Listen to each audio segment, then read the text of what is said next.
Heyo everybody, Haku here, and just this morning we actually got some new leaks regarding Pokemon Sun and Moon, but last week we also got a new trailer, so here I'm going to put in my thoughts on the trailer and my thoughts on the leaks this morning. I'll add them into and just talk about all of it.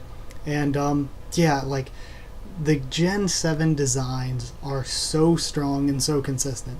Like, I would say 80% of the designs we've seen so far at least are way above average, if not some of my favorite designs in Pokemon overall.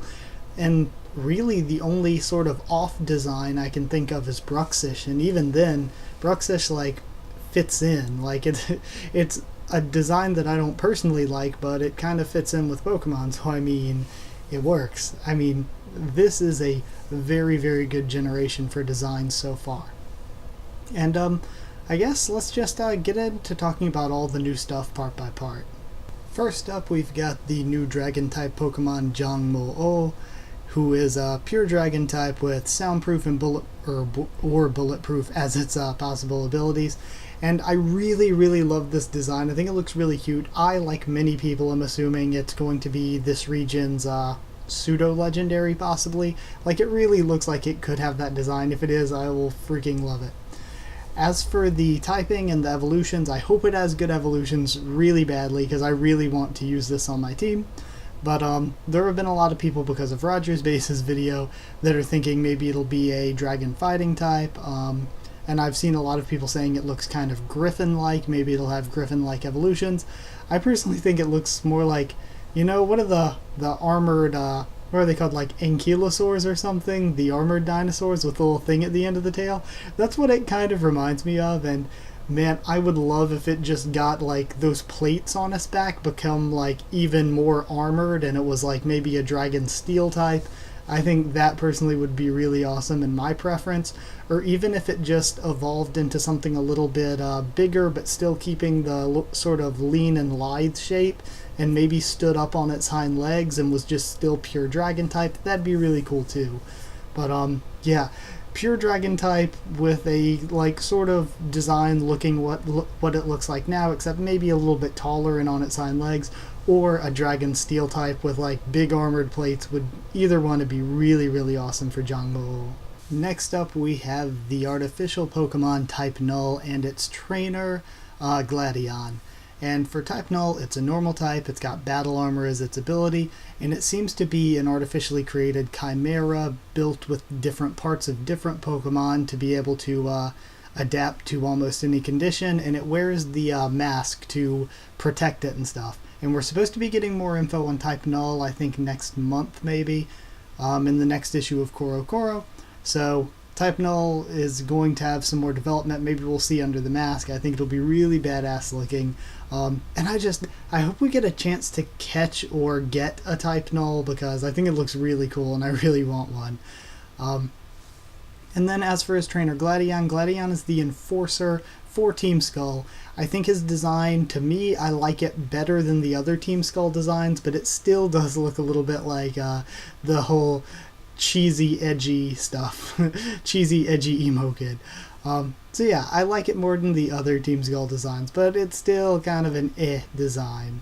And then next we actually find out about the Aether Foundation, and apparently the Aether Foundation has its own artificial island that it's made in the Alola region, and its goal is to save Pokemon from Team Skull.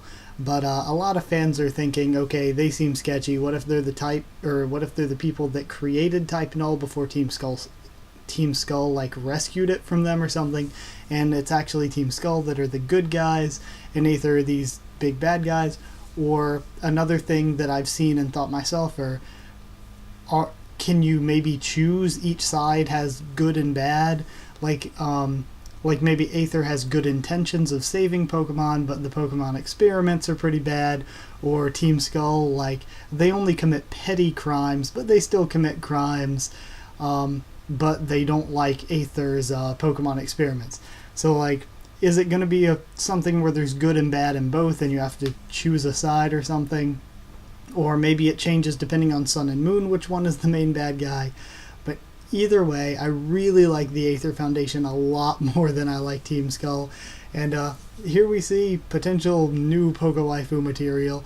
There are lots of Poke Waifus, but Lucamine's up there for Gen 7, and Lucamine's the president of Aether. She's supposedly kind, and her goal is to save Pokemon, but well, like I said, we don't know how this whole good or bad thing is going to work out yet.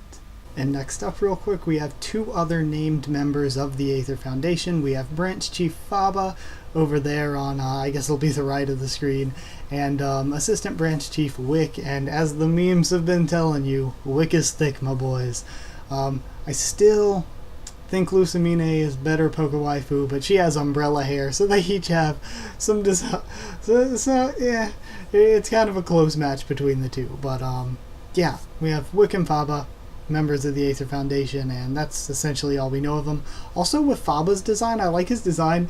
I think it has to do with the glasses, but like, and maybe the shape of his head too, but he reminds me of a Flygon, so it's a mistake if he doesn't have some sort of Flygon as part of his team. We're also hinted at, but not really told anything about the concept of Ultra Beasts, and you will see a bunch of pictures up on the screen at this point. But as for the Ultra Beasts, we see UB01, who a lot of people are saying looks like Lily, and I definitely 100% agree. But we haven't seen much explanation of the Ultra Beasts, or any explanation really, but I don't actually think that they're Pokemon. I think that they might be like, I could always be wrong, but I think they might be like boss fights and you can't actually catch them or do anything like that. But if they are Pokemon, they're like an extension of the legendaries of this region, sort of. Then like, what kind of typing would they be? Like, it looks like bugs and psychics are up in there, maybe a little bit of water for UB01. But we also see UB02 Beauty, and UB02 was an expansion, and UB02 expansion, my boy looks like he bringing the Ultra Zika to Alola. Like, this dude is just this jacked mosquito, and it's hilarious. Like, if we can catch the Ultra Beast, I want all three of them, because I think all three designs are, like, I think that expansion is hilarious, and I'd love using it. UB01 is, like, got this sort of cute, simple design, in my opinion, and UB02 Beauty could be yet another oh god, the creepiness hit me.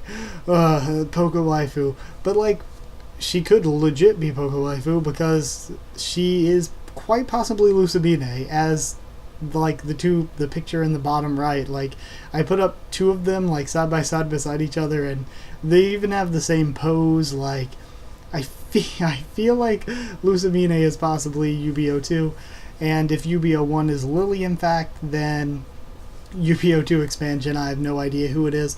I've seen some people saying that it could potentially be Gladion, and I could see it, because it's interesting that all three of those characters, they all have the same color, sort of blonde hair, blue eyes, so maybe they are experiments by Aether or something.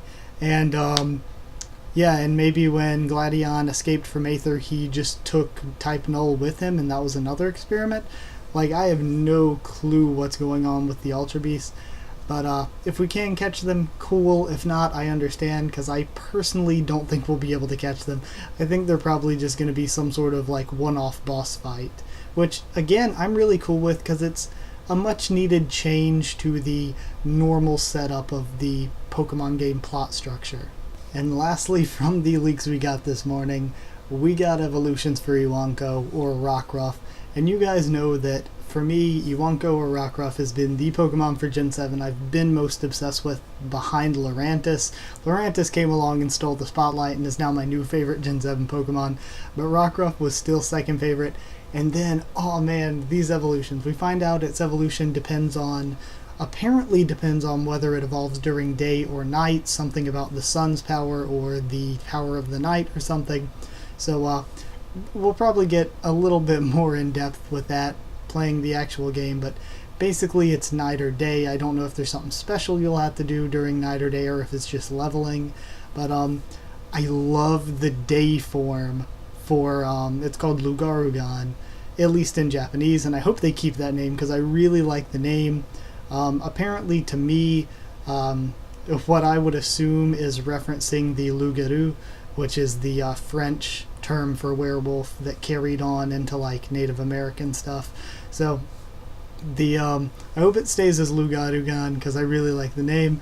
And the nighttime Lugarugan, a lot of people love it, and I think it looks really awesome. But the daytime one, my man, it looks so good. Like I have to have it as part of my team. Like, especially if it keeps just the rock typing and it looks like that. That is the coolest rock type ever. So, I'm sorry, Geodude. But, oh man. Like, I love it so much. And I'm really excited that it's a good evolution. Because you guys know I've said, like, almost every Pokemon video where we've talked about Iwonko, I was like, it better not have a bad evolution. So, man, Game Freak coming through strong. So, yeah, I guess that's it, right? Yeah, that's it for this video. So, like if you did like this one, and I'll be back next time with the next time we get some Pokemon news. And comment down there, tell me what you think of all these designs, all these characters and concepts, and what you thought of my thoughts on them. Subscribe for more Pokemon, The Walking Dead, One Piece, and a bunch more. Follow on Twitter if you want, and I'll try to keep you updated there on stuff with the channel. And that's it, so thank you once again for watching, and I'll see you all next time.